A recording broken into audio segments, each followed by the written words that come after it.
गौर किया, जब हम जनाजे की नमाज पढ़ते हैं, सामने जनाजा होता है, तो जनाजे की नमाज में हम रुकू नहीं करते, सजदा नहीं करते, ऐसा क्यों? हर नमाज में रुकू है, हर नमाज में सजदा है, मगर जनाजे की नमाज में ना रुकू है ना सजदा, ऐसा क्यों है मेरे भाई? इसलिए कि सामने जनाजा रखा है और इस्लाम के अंदर इतना भी पसंद नहीं किया गया कि सामने अगर जनाजा भी रखा है तो उसके आगे सजदा किया जाए या उसके आगे रुकू किया जाए। सोचो, जो इस्लाम जनाजे की नमाज में रुकू और सजदा नहीं रखता है ताकि किसी लाश के सामने सजदा न होने पाए, उस इस्लाम में किसी कब्र के आगे सजदा करने की इजाजत कैसे हो सकती है? बंगाल में कलियाचक एक जगह है, कलियाचक में एक मस्जिद में मैं गया नमाज पढ़ने, प्रोग्राम था मेरा, वहां पे मैं गया तो देखा कि मस्जिद के अंदर कब्र मौजूद है, तो बहुत परेशान हो गया। अहले हदीस की मस्जिद है और मस्जिद के अंदर कब्र है।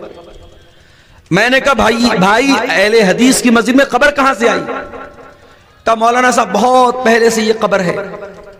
मैंने कहा जितने भी पहले से ये कब्र हो, या तो आप मस्जिद को तोड़ करके कब्र, जहां से कब्र है उसके बाहर मस्जिद की बाउंड्री कर दो, यानी कब्र मस्जिद के अंदर या मस्जिद कब्र के अंदर नहीं होनी चाहिए। मैंने कहा दो रास्ता है, या तो आप मस्जिद की बाउंड्री कम कर लो, या फिर इस कब्र से जो भी मरने वाले की लाश है, अब तो काफी दिन की कब्र हो गई, तो उसकी लाश के जो भी बचे हुए पार्ट पुर्जे हैं उसको उठा करके निकाल करके किसी दूसरे कब्रिस्तान में ले जाके दफन कर दो। लोगों ने कहा मौलाना साहब आज तक तो किसी ने बयान ही नहीं किया। मैंने कहा मैं बता रहा हूं भाई, मसला यही है, जाके फतवा ले लो। जुमा मैंने वहां पढ़ाया, जुमा में भी मैंने ये बात बयान की, और मेरे ये जुमा का बयान करने के कुछ दिनों के बाद मौलाना जर्जीस साहब का भी वहां प्रोग्राम, उन्होंने भी अपनी तकरीर में ये बात कही कि कब्र को मस्जिद से निकाला जाए। अल्हम्दुलिल्लाह उस पर अमल हुआ और अब वहां से मस्जिद से कब्र को हटाया गया। ये कोई मामूली मसला नहीं है मेरे भाई, ये बहुत सख्त मसला है। अल्लाह के नबी ने अपनी वफात के लम्हात में, अपने आखिरी लम्हात में भी कहा था, लानल्लाहुल यहूद वन नसारा, अल्लाह की लानत हो यहूदियों के ऊपर, अल्लाह की लानत हो ईसाइयों के ऊपर, इत्तखज़ू क़ुबूर अंबियाइहिम मसाजिद, उन्होंने अपने नबियों की कब्रों को मस्जिद बना लिया, सजदा करने की जगह बना लिया। इस्लाम में कब्र के आगे सजदा करने की इजाजत नहीं, इसीलिए जनाजे की नमाज में भी आप सजदा नहीं करते, रुकू नहीं करते।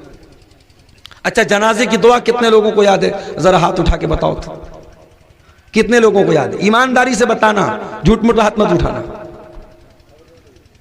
देखिए इतना बड़ा मजमा है और काफी लोग ऐसे हैं जो हाथ नहीं उठा पा रहे, ये अफसोस की बात है।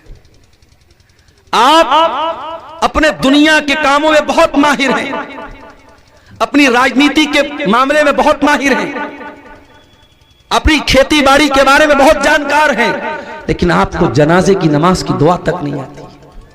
ये अफसोस की बात नहीं है। जनाजे की नमाज में अल्लाहु अकबर का इमाम साहब ने पहली तकबीर के बाद सूरह फातिहा पढ़ेगा, बिस्मिल्लाहिर्रहमानिर्रहीम, अल्हम्दुलिल्लाहि रब्बिल आलमीन, अर्रहमानिर रहीम, मालिकि यौमिद्दीन, इय्याका नअबुदु व इय्याका नस्तईन, इहदिनस सिरातल मुस्तकीम, सिरातल लज़ीना अनअमता अलैहिम गैरिल मग़दूबि अलैहिम वलद्दाल्लीन, आमीन। सूरह फातिहा पढ़ेगा, उसके बाद कोई सूरत मिला लेगा, बिस्मिल्लाहिर्रहमानिर्रहीम, कुल हुवल्लाहु अहद, अल्लाहुस समद, लम यलिद वलम यूलद वलम यकुल लहू कुफुवन अहद। उसके बाद इमाम कहेगा अल्लाहु अकबर। इसमें रफ़ा-ए-दैन कर भी सकते, नहीं भी कर सकते, दोनों तरीका जायज़ है। अगर आप चारों मरतबा रफ़ा-ए-दैन करें तो भी चलेगा, और सिर्फ एक मरतबा रफ़ा-ए-दैन करके हाथ बांधे रहे तो भी चलेगा। एक बार अल्लाहु अकबर का, सूरह फातिहा पढ़ा, कोई सूरत पढ़ी, अब दूसरी मरतबा इमाम ने अल्लाहु अकबर का, आप क्या पढ़ेंगे? आप अल्लाहुम्मा सल्ली अला मुहम्मद व अला आलि मुहम्मद कमा सल्लैता अला इब्राहीम व अला आलि इब्राहीम इन्नका हमीदुम मजीद, अल्लाहुम्मा बारिक अला मुहम्मद व अला आलि मुहम्मद कमा बारकता अला इब्राहीम व अला आलि इब्राहीम इन्नका हमीदुम मजीद। दुरूद शरीफ पढ़ा, फिर इमाम ने कहा अल्लाहु अकबर। अब ये तीसरी तकबीर है। अब इसमें आप जनाजे की दुआ पढ़ें। जनाजे की कई दुआएं हैं, छोटी छोटी दुआ भी है, थोड़ी लंबी दुआ भी है। एक दुआ जो